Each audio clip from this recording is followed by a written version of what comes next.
Hi, good morning, everyone, and thanks to taking time and keeping in mind the list of attendees. One thing is I'm very sure that not only me, everyone is very curious about the uh, to know how budget will pan out. And one thing I think is common between both of us is we all are curious and concerned how it will impact our investment decision making. As you all know, FY21 is expected to be a dull year for Indian economy, and which is expected to see a degrowth of 7.7%, जो कि रफली अगर देखा जाए तो एक broader जो estimate है इसी के अराउंड ही है.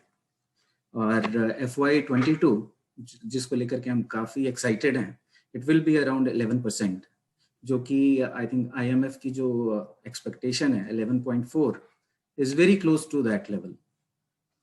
And अगर हम बात करें 2019-20 के FY, तो उसमें जब हम बात करते हैं तो जो हमारी इकोनॉमी का जो साइज है रफली ये 145.7 लाख करोड़ का है. और FY22 को अगर हम जो है 11% की ग्रोथ पे देखते हैं, जो कि 11% हम एस्टिमेट करके चल रहे हैं, तो it would be around I think 149.2 lakh crore.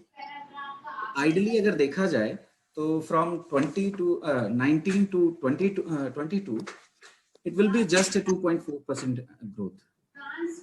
Ideally देखा जाए तो सिर्फ 2 साल का जो बीच का जो पीरियड है ऑलमोस्ट कहीं ना कहीं जो है ना दब के रह गया.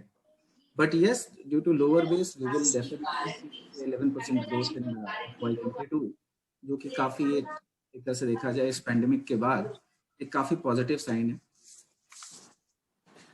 कुछ चीजें ऐसी हैं जो कि इस पूरे बजट को जो है ना इम्पैक्ट करेंगी. पहली चीज तो हमें ये समझना चाहिए कि गवर्नमेंट का बजट जो बेसिकली है इट्स ऑल अबाउट कि क्या अर्न करती है एंड देन फिर उसको कैसे वो एक्सपेंडिचर पे अपने लेकर आती है. तो वी ऑल नो कि गवर्नमेंट की जो टैक्स कलेक्शंस हैं और जो गवर्नमेंट की अर्निंग्स हैं ड्यूरिंग दिस पैंडेमिक पीरियड वो काफी ज्यादा अगर देखा जाए तो लोअर साइड पे रही हैं. जो एक्सपेक्टेड था वो एक्सपेक्टेशन के काफी बिलो रही हैं. तो हमें थोड़ा सा ना रियलिस्टिक होकर के इस बजट को लेना चाहिए. और क्योंकि गवर्नमेंट ने ऑलरेडी अभी पीछे अगर हमने देखा हो तो 4-5 बार आकर के स्मॉल इन्वेस्टमेंट जो अनाउंसमेंट्स की हैं, आई थिंक उसको भी हमें जो है ना निगलेक्ट नहीं करना चाहिए और उसको as a part of this budget सोचना चाहिए. क्योंकि इतना अमाउंट जो मार्केट में आ रहा है या मतलब जो इनकी एक्सपेक्टेशन मतलब जो लगाकर चल रहे हैं, बेसिकली ये इतना कर पाना इनके लिए थोड़ा सा टफ हो जाएगा. बट स्टिल, क्योंकि अगर हम बात करें इनके डिसइन्वेस्टमेंट की, पिछली बार जब बजट आया था तो उनके डिसइन्वेस्टमेंट की जो टारगेट था वो काफी ज्यादा देखा जाए तो ओवर एस्टिमेटेड था. और अगर हम आज की बात करें तो उसके हिसाब से रफली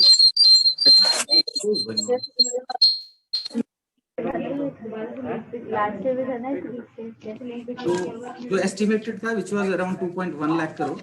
अगर हम आज की डेट में अभी बात करें जो अभी तक गवर्नमेंट ने सो फार जो है मार्केट से जो है इस इन्वेस्टमेंट के थ्रू जो फंड रेज किया है. Sorry, but there are a lot of background noise coming from 2-3 participants. I don't know if you can just mute them up. Just a moment, sir. Just a minute, sir.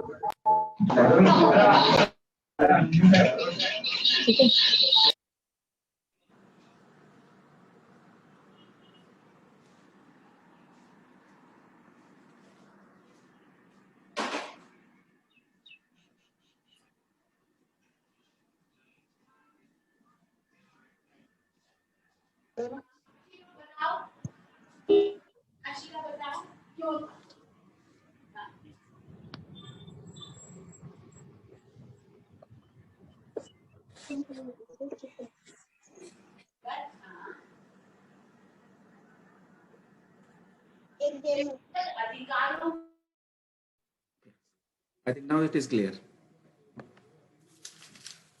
So we are talking about government target of disinvestment. तो रफली जैसे मैंने आपको बताया 2.1 लाख करोड़ की जो ना government की डिसइन्वेस्टमेंट का टारगेट था, and so for government has raise only 15,000 odd crores rupees. तो जनरल अगर ओवरऑल देखा जाए तो टोटल एस्टिमेटेड का अराउंड आई थिंक 7.2% ही मार्केट अभी डिसइन्वेस्टमेंट के थ्रू जो है ना रेज कर पाई है। और उसमें भी आई थिंक IRCTC को अगर हम देख लें और हिंदुस्तान एरोनॉटिक्स को देख लें, ये दो चीजें ऐसी हैं जिन पे इन्होंने पूरी तरह से जो है डिसइन्वेस्टमेंट अपना के थ्रू पैसा रेज किया है। Apart from this I think अभी इनके पास 2 महीने का टाइम है, जो फरवरी एंड मार्च, जो कि लगता है कि ये कुछ ज्यादा मतलब 2.1 तक पहुंचना आई थिंक बहुत ही मुश्किल होगा। ऑल्दो अगर हम बात करें पिछले 7-8 महीने के अंदर जो मार्केट का जो ट्रेंड रहा है और जो मार्केट की परफॉर्मेंस रही है, उसके हिसाब से समहाउ अगर ये चाहते तो थोड़ा बहुत बीच में ला करके अपनी इन्वेस्टमेंट के टारगेट को थोड़ा बहुत मीट कर सकते थे, बट ये स्टार्टिंग से ही रियलिस्टिक नहीं लग रहा था। तो ये चीज भी हमें जो है ना माइंड में रखनी पड़ेगी।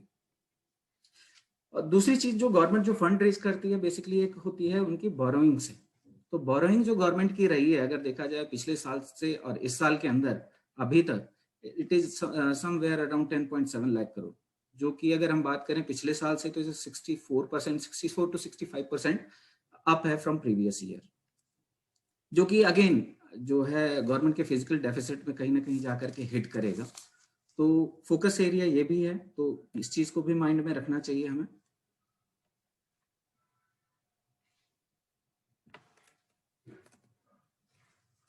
अगर इसके बाद हम बात करें तो जो इस पूरा जो पेंडेमिक का पीरियड था, एक चीज बहुत क्लियर थी कि जो हमारा भारत है बेसिकली, क्योंकि आज के डेट में अगर देखा जाए तो India is divided into 2 part, one is Bharat and one is India.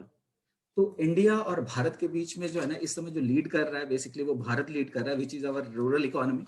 जैसा कि अगर आप सबने अटेंड किए हो मेरे लास्ट आफ्टर कोविड हमने एक वेबिनार रखा था जिसके अंदर हमने इंडिया और भारत को ही कंपेयर किया था। तो बेसिकली भारत जो है जो आज की डेट में देखा जाए वहाँ लेस क्रेडिट क्रंच है आज की डेट में, और परफॉर्मेंस अगर देखा जाए उन दोनों क्रॉप जो आई हैं seasonal crop, they were very very good.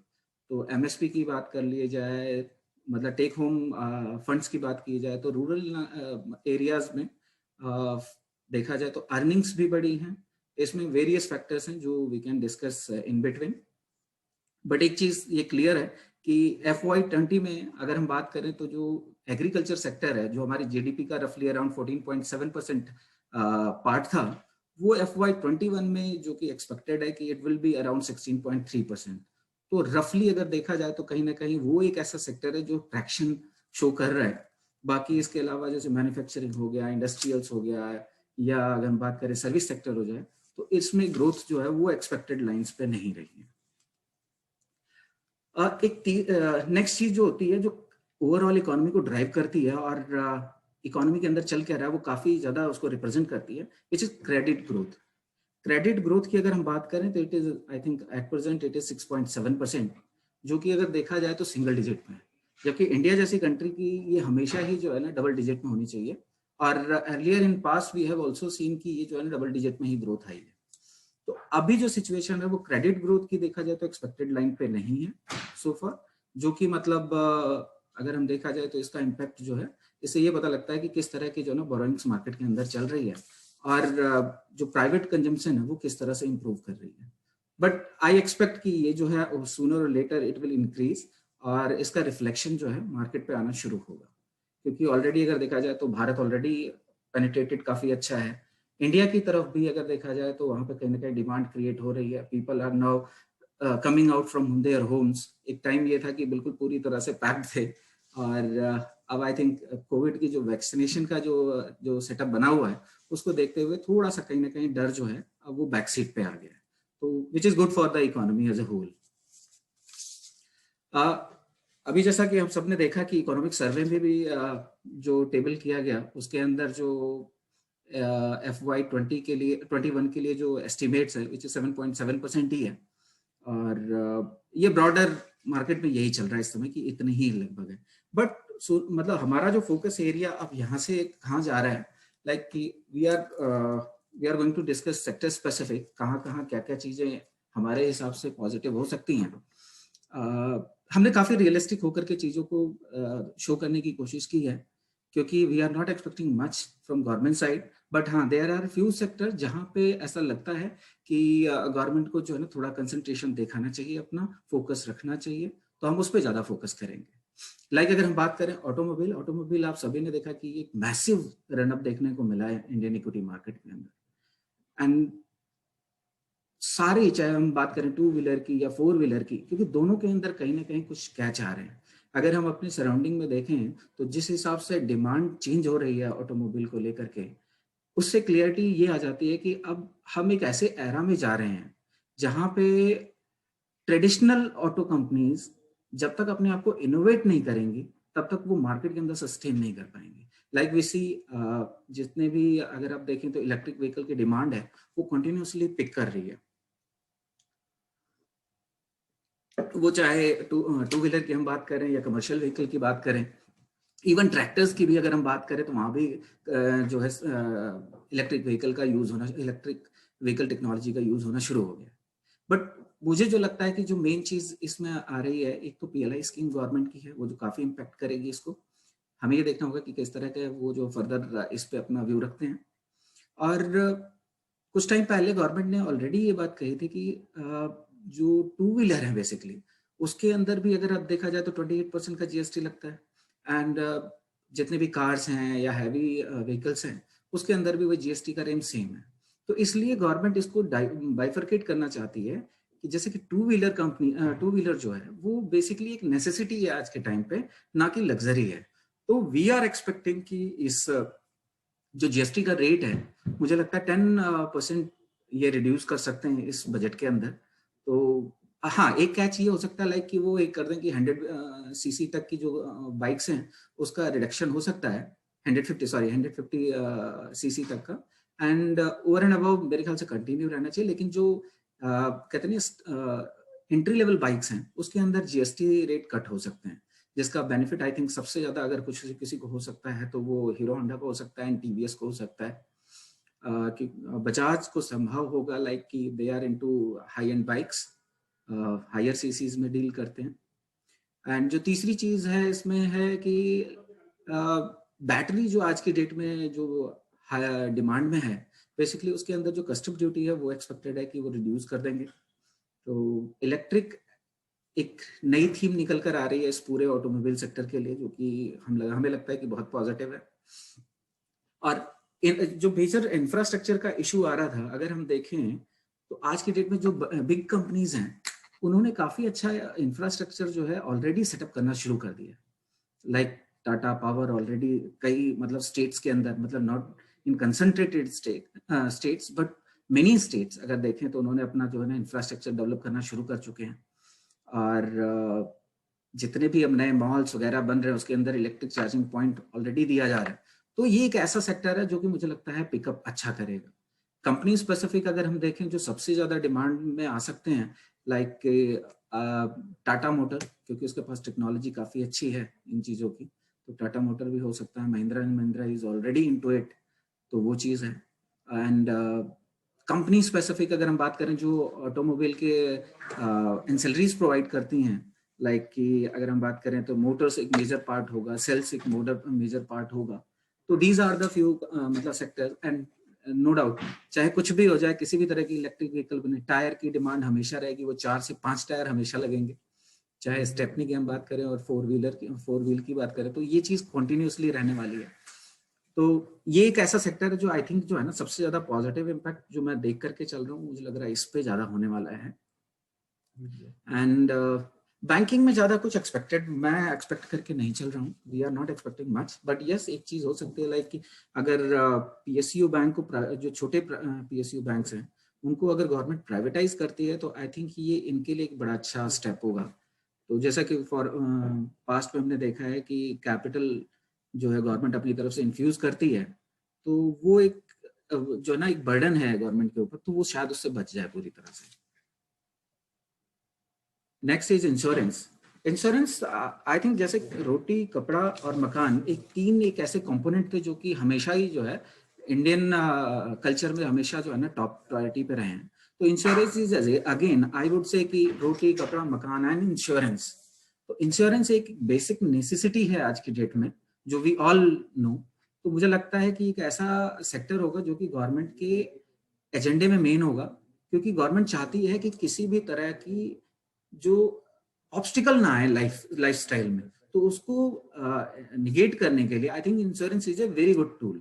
लेकिन इंश्योरेंस के अंदर भी अगर हम बात करें तो यहाँ पे भी दो एस्पेक्ट जो है ना जो मेन है, लाइक एक तो एफडीआई इन्वेस्टमेंट, क्योंकि इंडिया के अंदर अगर हम बात करें तो कहीं ना कहीं क्रेडिट का इशू रहता है, फंड की रिक्वायरमेंट रहती है।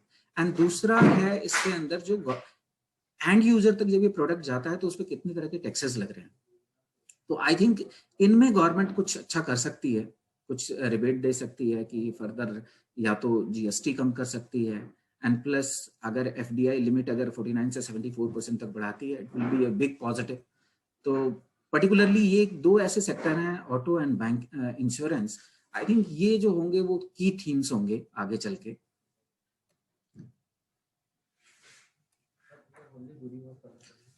नेक्स्ट जो मेन सेक्टर है that is infrastructure sector. Infrastructure में इतनी सारी चीजें ऑल टुगेदर हो रही हैं कि आप जो कोविड के 3-4 महीने का अगर पीरियड छोड़ दिया जाए तो उसके बाद जो पिकअप हुआ है इस पर्टिकुलर सेक्टर के अंदर it is very good.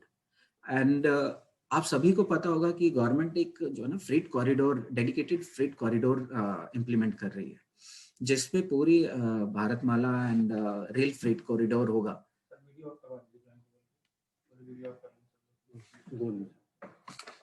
Issue आ रहा है इसमें, क्यों, क्या होगा? I request you all please off your video only if possible.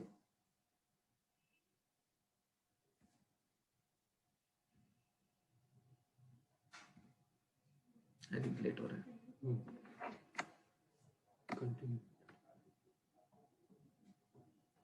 तो ये इंफ्रास्ट्रक्चर जैसे मैं बात कर रहा था, तो जो डेडिकेटेड फ्रेट कॉरिडोर जो होगा वो इंडिया की जो एक प्रेजेंस है वो आई थिंक बहुत ही वाइड कर देगा। आज हमारे और चाइना के बीच में जो मेन गैप है वो यही है कि उनका इंफ्रास्ट्रक्चर और हमारा इंफ्रास्ट्रक्चर। आज उनको अगर कोई प्रोडक्ट एक प्लेस से दूसरे प्लेस भेजना होता है तो वो हैसल फ्री जाता है।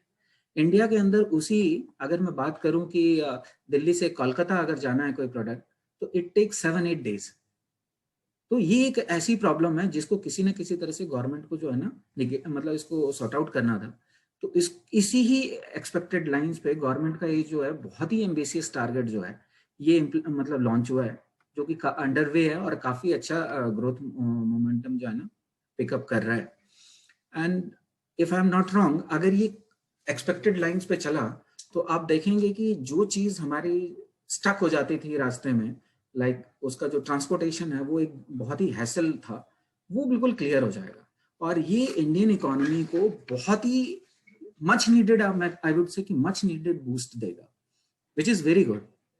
और जो प्रोडक्ट की कॉस्ट है, if I am not wrong, ये कम से कम अगर मैं बात करूं तो अप टू 20% रिड्यूस हो सकती है, क्योंकि आज की डेट में हमारा जो लॉजिस्टिक कॉस्ट है वो रफली 30 से 35% तक आता है। अगर हम इसको 15 to 20% कम कर सकें, विच इज पॉसिबल, अगर ये फ्रेट कॉरिडोर बन करके कंप्लीट हो जाता है एक्सपेक्टेड टाइम फ्रेम में, तो आई थिंक ये इंडियन जीडीपी को डायरेक्टली बेनिफिट करेगा और एंड यूजर तक जो प्रोडक्ट जाएगा उसका प्राइस भी बड़ा ही रिजनेबल होगा। तो ये एक ऐसा चीज है जो इंडिया को देखने का जो कहते हैं एक व्यू पॉइंट है वो पूरी तरह से चेंज करेगा। तो ये एक चीज जो मैं लेकर के चल रहा हूँ। इसके अंदर जितनी भी अगर मैं बात करूँ तो कंपनी जो मेन लीड करेंगी, आई थिंक अल्ट्राटेक सीमेंट होगा, डिमांड जब बहुत ज्यादा होगी, अंबुजा सीमेंट है, नॉर्थ साइड में बहुत ज्यादा डिमांड है। एंड कंपनी स्पेसिफिक जैसे कि मैं बात करूँ तो एल&टी काफी अच्छा इम्प्रूव कर सकता, ऑर्डर्स ले सकता है इससे, तो इसको काफी अच्छा बेनिफिट हो सकता है आगे चल के। एंड आई थिंक ये एक पूरा ऐसा सेक्टर होगा जो एक साल के लिए नहीं, अगले 5-6 सालों के लिए जो है ना काफी इम्प्रूव करके जाएगा। तो infrastructure is a big thumbs up this year also, like we see in the past. और अगर ये सारी चीजें होंगी तो आप देखेंगे कि जो रेलवे है वो भी धीरे धीरे कुछ न कुछ प्राइवेटाइज या डिमांड ऑफ वैगन्स आप देखेंगे एकदम से ड्रास्टिकली बढ़ेगी, क्योंकि जो डेडिकेटेड फ्रेट कॉरिडोर है उस पर अलग तरह की लोकोमोटिव चलेंगे, उनकी स्पीड बेटर होगी, उनकी जो कैपेसिटी लोड करने की होगी वो भी बहुत ज्यादा होगी। तो इससे क्या हो जाएगा कि कम टाइम पे ज्यादा से ज्यादा जो प्रोडक्ट है वो डिलीवर हो पाएगा। और like government had done in IRCTC case कि कुछ चीजें वो प्राइवेटाइज कर देगी, तो उन चीज़ों को देखते हुए आप फिर से फर्दर जो है ना इस तरह की चीज़ें देखेंगे, जो कि एक पॉजिटिव चीज़ होगी। तो आइडियली इसके अंदर जो चीज़ें मुझे समझ में आती है वो बीईएमएल आता है समझ में, कि मतलब वो उसके लिए बहुत पॉजिटिव हो सकता है। एबीबी पावर, क्योंकि ये ग्रिड्स वगैरह में काम करते हैं और हाई एंड ग्रिड्स पे काम करते हैं, तो मुझे लगता है कि इसको बेनिफिट सबसे ज़्यादा होना चाहिए गोइंग फॉरवर्ड।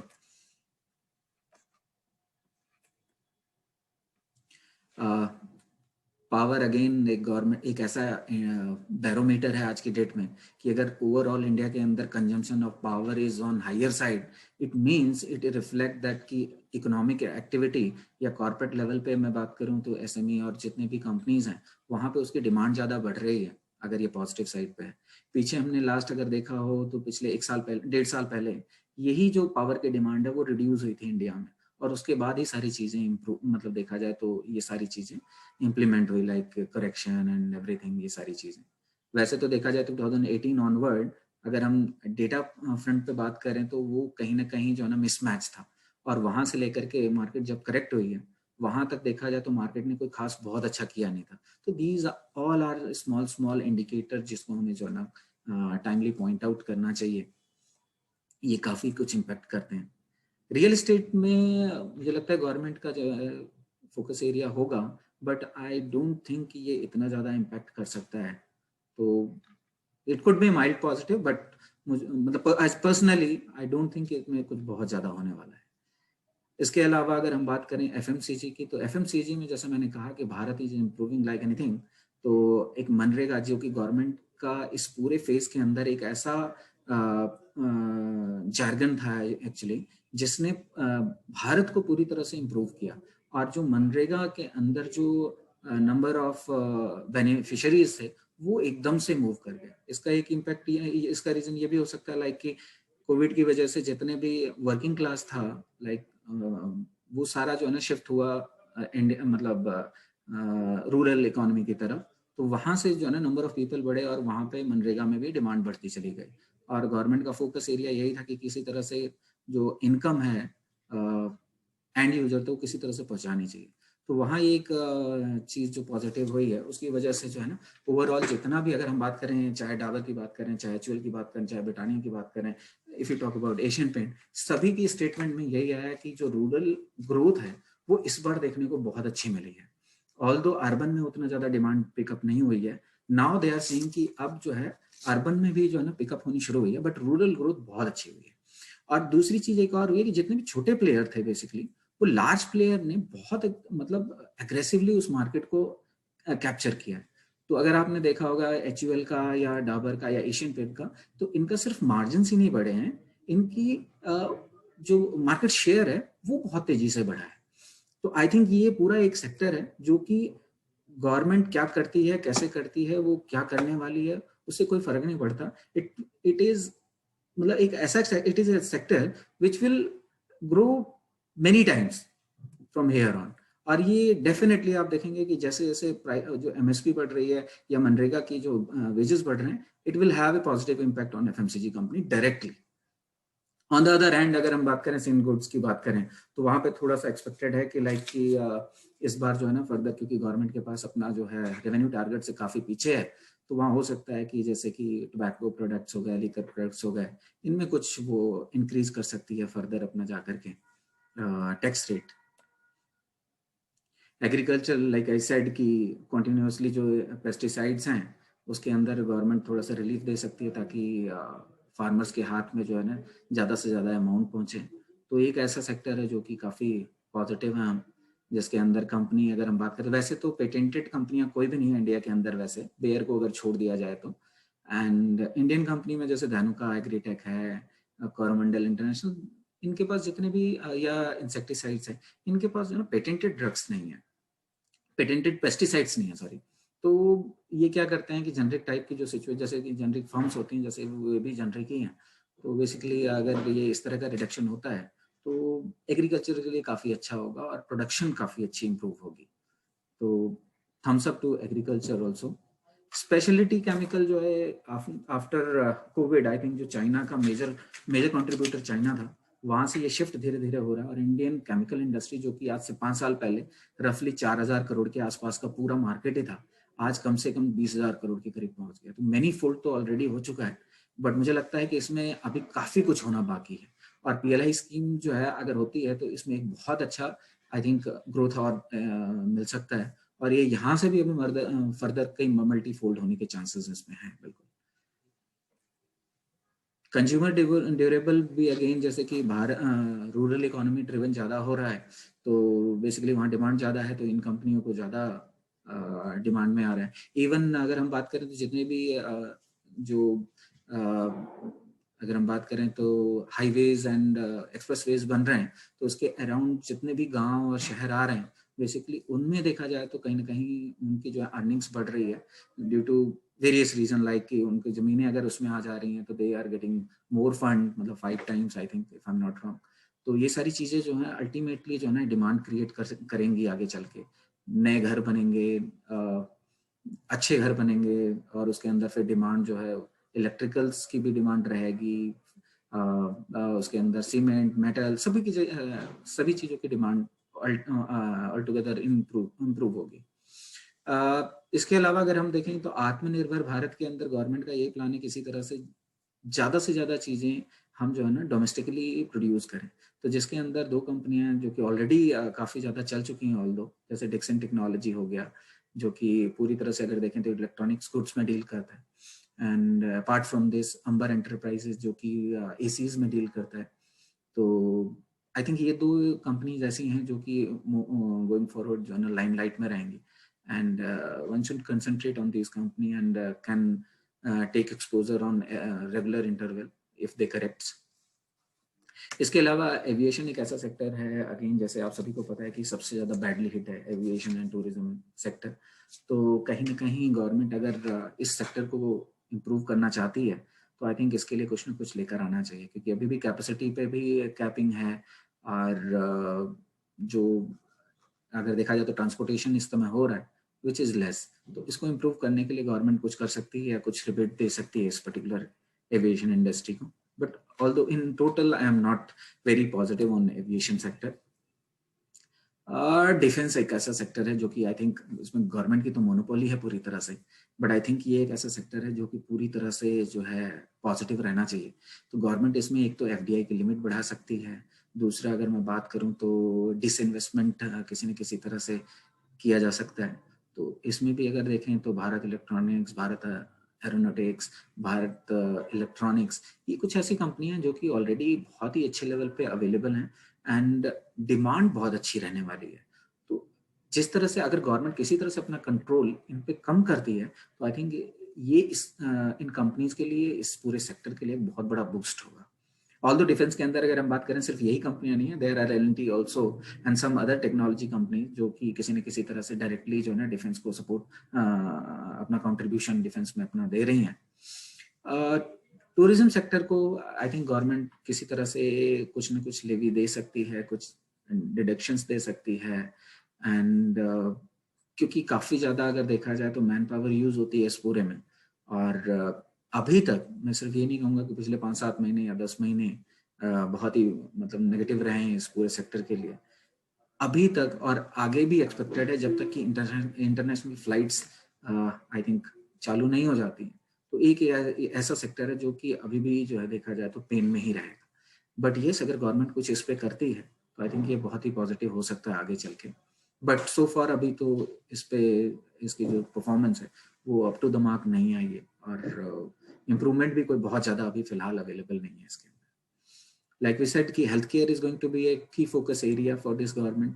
सिर्फ अगर हम इसी को देख लेते हैं कि कोविड की वैक्सीनेशन को तो एक मैसिव प्लान है, तो एलोकेशन मुझे लगता है इस पर्टिकुलर चीज़ में बहुत ज़्यादा होने वाला है।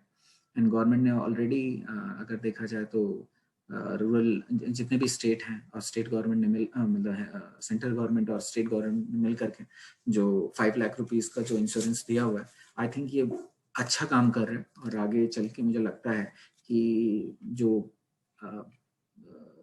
कैपेसिटी है एक्सपेंडिचर की फ्रॉम मतलब person point of view, I think वो काफ़ी अच्छा इंप्रूव हो सकता है वहाँ से। तो जो लोग मतलब सेविंग करते थे फॉर अनफोर्सीन कंडीशंस के लिए, now they can easily and fearlessly spend that amount, तो वो एक ऐसी चीज है जहाँ पे लगता है कि वो पॉजिटिव होना चाहिए, एंड हेल्थ केयर गवर्नमेंट का जो है ना की फोकस एरिया होना चाहिए। तो जितनी भी कंपनीज हैं जो हेल्थ केयर में डील करती हैं, बी इट डायग्नोस्टिक हो या फार्मास्यूटिकल हो या हेल्थ केयर हो, तो मुझे लगता है ये पूरे सेक्टर के लिए काफी पॉजिटिव होने वाला है। और एलोकेशन जब इंक्रीज होगा तो उस पार्टिसिपेशन सभी का ही होगा। एमएसएमई और सेक्टर एक ऐसा सेक्टर है जिसके अंदर गवर्नमेंट आई थिंक फोकस ज़्यादा दे करके चल रही है। तो क्योंकि गवर्नमेंट के सामने एक सबसे बड़ा जो पॉइंट है इस समय ये है कि ज़्यादा से ज़्यादा लोगों को किसी न किसी तरह से ज़्यादा जॉब्स क्रिएट की जाए, और एक एमएसएमई सेक्टर एक ऐसा सेक्टर है जो कि पूरी तरह से इस, अगर उनका ये मिशन है तो उसको पूरी तरह से ये मीट कर सकता है, क्योंकि एमएसएमई सेक्टर है जो कि ज़्यादा से ज़्यादा लोगों को जो है एम्प्लॉयमेंट देता है। तो जो कि पेंडेमिक के बाद अगर हम देखें तो काफी ज्यादा बैडली हिट हुआ था, चाहे वो हम इसकी, क्योंकि इसके पास लेस कैश होता है, मैक्सिमम चीजें वो कोशिश करता है कि डेट लेकर के करें, तो कहीं ना कहीं वो इम्पैक्ट जरूर कर रहा था। तो आई थिंक जो फोकस एरिया होना चाहिए अब गवर्नमेंट का कि एसएमई सेक्टर को किसी तरह से सपोर्ट किया जाए और एक नेक्स्ट लेवल तक लेकर के जाया जाए।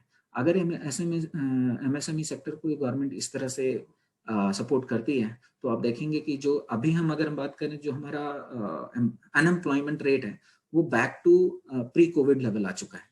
दोनों की मैं बात करूं, चाहे हम रूरल की बात करें या अर्बन की बात करें, तो वो हो रहा है। एंड कहीं ना कहीं ये मिसकनेक्ट है कि लाइक कि जो जॉब्स क्रिएशन नहीं हो रहा है, एक्चुअली जॉब क्रिएशन हो रहा है, बट इसका जो है ना टेंड चेंज हो चुका है। अगर मैं उसकी बात करूं कि क्या चेंज हुआ है, जस्ट लाइक कि transferring of job from non technical to technical, तो ये एक शिफ्ट आया है। और अगर हमें अपने आप को मूव ऑन करना है, आगे बढ़ना है, तो आई थिंक ये चेंज जरूरी है। और ये होना चाहिए कायदे से, क्योंकि अगर हम हर चीज को चाहते हैं कि वो बेटर क्वालिटी की आए, बेटर डायरेक्शन में आए और बेटर टाइम पे आए, तो इन सब चीजों का जो होना बहुत जरूरी है। तो it is a shift from non technical to technical. तो ये एमएसएमई सेक्टर को गवर्नमेंट मेरे ख्याल से पूरे बजट के अंदर की फोकस एरिया ये होना चाहिए। पर्सनल टैक्सेशन पे आई am not expecting that much, क्योंकि गवर्नमेंट ने पिछले बजट के अंदर ऑलरेडी ये बात कर दी थी कि जो अभी 2 तरह के अलग अलग जो है इनकम टैक्स स्लैब जो लॉन्च किए थे, तो वो चीज़ है। हाँ, थोड़ा बहुत आई थिंक जो स्टैंडर्ड डिडक्शन है उसमें इम्प्रूव कर सकते हैं, बट ये मार्केट में सिर्फ बाजी है, कितना हो सकता है we can not tell you अभी, क्योंकि गवर्नमेंट की बातों से तो ऐसा लगता है कि वो बहुत ही ज़्यादा, अगर देखा जाए नॉन कोर चीज़ों पे उतना ज़्यादा जाएगी नहीं, उसका फोकस जो है कंसंट्रेटेड होने वाला है। बट ये हो सकता है कि जितने भी सीनियर सिटीजन्स हैं तो उनका हो सकता है कि थोड़ा स्लैब में कोई चेंज हो सकता है, चाहे वो एटीसी की बात करें उसमें भी कुछ डिडक्शंस हो सकती हैं। तो इस तरह की चीज़ें वहाँ पे किया जा सकता है गवर्नमेंट की तरफ से। एंड अगर हम स्पेसिफिकली बोलें तो कैसे मुझे मार्केट लग रही है going forward, these all are estimates only. We will let you know कि क्या गवर्नमेंट किस हमारे किस एक्सपेक्टेड लाइन पे कैसे प्रेजेंट करती है बजट को, और हम कितने सही हैं कितने गलत हैं, तो will discuss in our next webinar. But going forward before I conclude it, I just want to say कि बजट्स हैं ये मार्केट पे भी असर डालते हैं, ये हमारी लाइफ पे भी असर डालते हैं, बट जो इंडियन इकोनॉमी आज की डेट में है and the number of people will live in this country, I think हमें मतलब बजट एक जो पॉइंट है इससे ऊपर उठ करके देखना है कि it will impact our life cycle, investment decisions, it will impact on our returns. But कहीं ना कहीं मुझे लगता है कि ये पूरा जो शिफ्ट है ये इसको एक इवेंट की तरह ही लें, इवेंट आएंगे और पास हो जाएंगे, बट इंडियन इकोनॉमी जो है ना कॉन्टिन्यूसली ग्रो करेगी यहाँ से। क्योंकि अगर हम बात करें, समबडी हैज राइटली सेड कि अगर गवर्नमेंट डेडिकेटेडली अगर फोकस करे ग्रोथ पे, तो we have potential to give 10 to 15% growth every year, अगर पूरा डेडिकेशन के साथ काम करें। अगर जो करंट सिनेरियो है उसके हिसाब से अगर हम चलें तो वहां पे भी अगर हम देखें तो 7% इज मतलब अचीवेबल, और ये हम कर सकते हैं एट, मतलब कहते हैं कि 5-7 साल 7% पे ग्रो कर सकते हैं। अगर गवर्नमेंट ना भी कुछ करे तो भी हमारे पास इतनी डिमांड है कि हम एटलीस्ट जो है ना 2.5 से 3.5% ऑटोमेटिकली ग्रो करेंगे। तो हमको जो है ना ये बजट को सिर्फ एक इवेंट ही लेना चाहिए कि ये इवेंट आया एंड पास ऑन हो गया, and you will see in long term कि हमेशा मार्केट में अपॉर्चुनिटी बनी रहेगी, हमेशा अपॉर्चुनिटी रहेगी कि अपने हम जो है ना फंड्स को कहाँ डिप्लॉय कर सकें, क्योंकि there are so many sector, जरूरी नहीं है कि हर सेक्टर हर पॉइंट पे चलेगा। टाइम आएगा, जैसे 2020 गया है, इसके अंदर हमने देखा कि अक्रॉस द बोर्ड सारी जो है ना बाइंग होनी शुरू हुई है। तो मेरे ख्याल से अगर हम बात करें तो अगला जो साल आएगा एंड देन फिर इसके बाद अगला साल जो आएगा उसके अंदर आप देखेंगे तो इम्प्रूवमेंट होगी, डिक्रीज नहीं होगा, इम्प्रूवमेंट ही होगी, और वो डेफिनेटटली आप हमारे लाइफस्टाइल पे भी इम्पेक्ट करेगी। तो it is better to be sector specific and concentrated for 2020, मतलब 21 ईयर, कैलेंडर ईयर।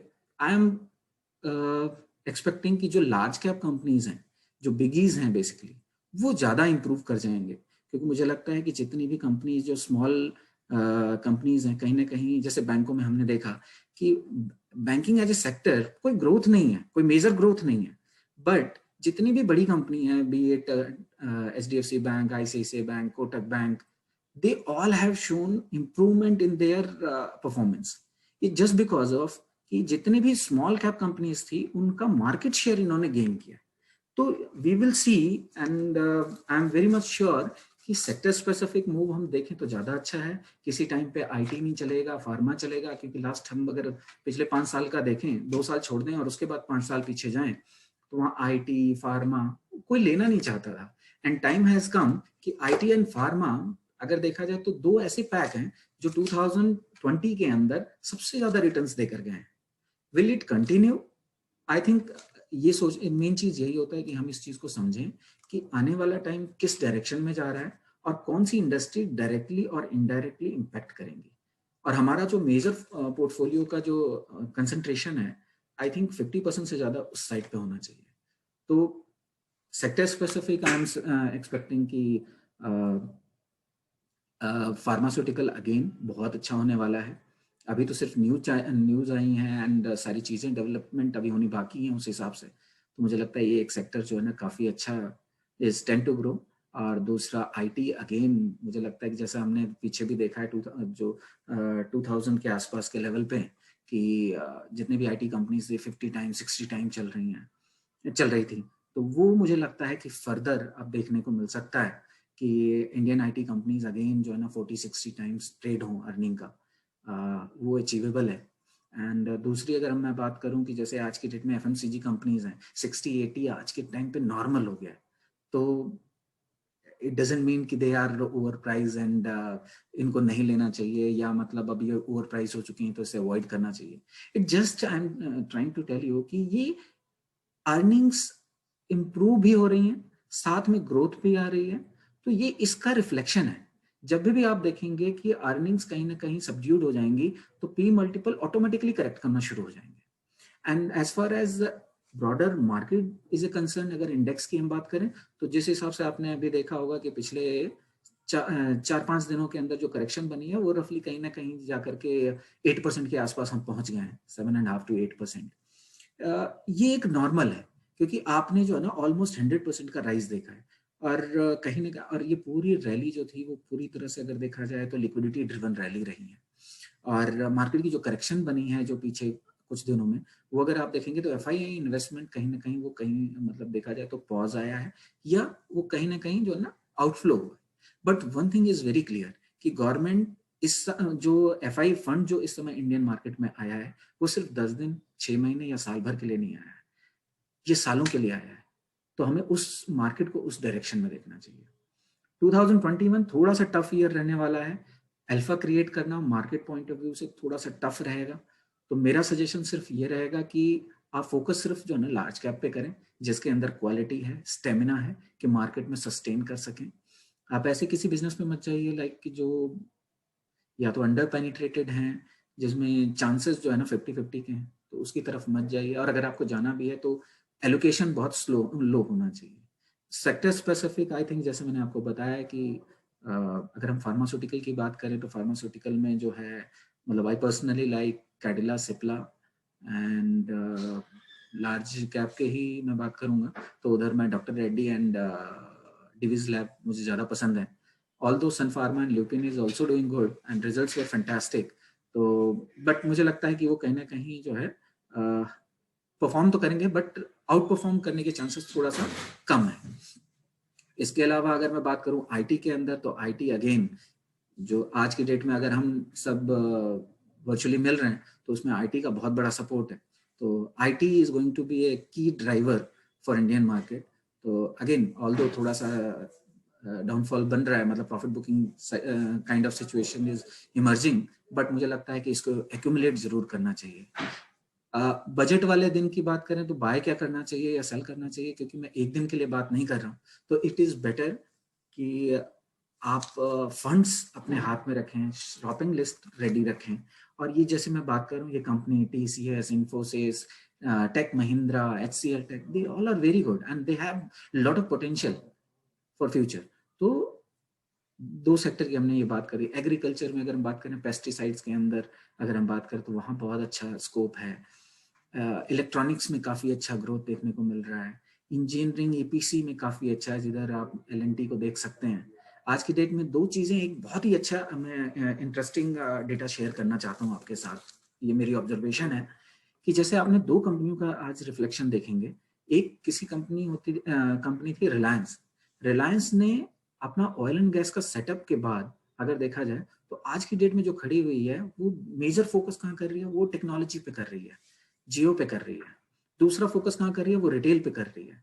एंड मतलब आई एम वेरी श्योर कि Jio is going, although very close, but it is going to be India's largest telecom company आगे के लिए भी। It is going to be largest retail company of India, बिल्कुल होने जा रहा है। It is going to be a largest media hub, ये भी आप देखने को मिलेगा आगे चल के। ऐसे ही सेम रिफ्लेक्शन जो है L&T की तरफ जा रहा है। L&T एक टाइम पे जो है ना, देखा जाए तो इंफ्रास्ट्रक्चर कंपनी, इंजीनियरिंग कंपनी, आप कुछ भी कह लीजिए, कितना ज्यादा डाइवर्सिफाइड थी। तो मेजर जो लेकिन उसका फोकस एरिया होता था कि इट वाज इंफ्रास्ट्रक्चर कंपनी। लेकिन अब अगर आप उसकी अर्निंग्स को उठा करके देखेंगे तो एक मेजर शिफ्ट हो रहा है। L&T is becoming a technology company. आज की डेट में अगर उसकी बॉटम लाइन का अगर हम बात करें तो बॉटम लाइन में सबसे ज्यादा मतलब जो अर्निंग्स आ रही हैं वो उसकी टेक्नोलॉजी साइड पे आ रही है। अगर मैं टेक्नोलॉजी की बात करूं, LTI, L&T टेक, माइंडट्री, तो दीज आर द कंपनी जो कि उस कंपनी की अपनी होल्डिंग्स हैं, अनकंसोलिडेटेड बेसिस पे अगर देखें तो उसकी अर्निंग्स वहां से इंप्रूव हो रही है। तो इट्स अ बिजनेस शिफ्ट, इस तरह के शिफ्ट रिक्वायर्ड थे। और मुझे लगता है कि अगर इस तरह की चीजें जो हो रही हैं and they are gaining momentum, तो आई थिंक इसके साथ चलना चाहिए, ना कि इसके अगेंस्ट चलना चाहिए। दे आर, अगर देखा जाए तो प्रूवन कंपनीज। और जिस तरह से अब इनमें जो है ना नए नए ग्रोथ हो रही है, मतलब जो इमर्ज हो रहे हैं, आई थिंक हमें इसके साथ बने रहना चाहिए। ऑन रेगुलर इंटरवल पे इसको जो है एक्यूमुलेट करना चाहिए, इसमें हेसिटेशन की कोई चीज नहीं होनी चाहिए। तो की मतलब focus only on large cap company for 2021, and mid cap में भी उन कंपनियों पे फोकस करें who are major market leaders in their segment.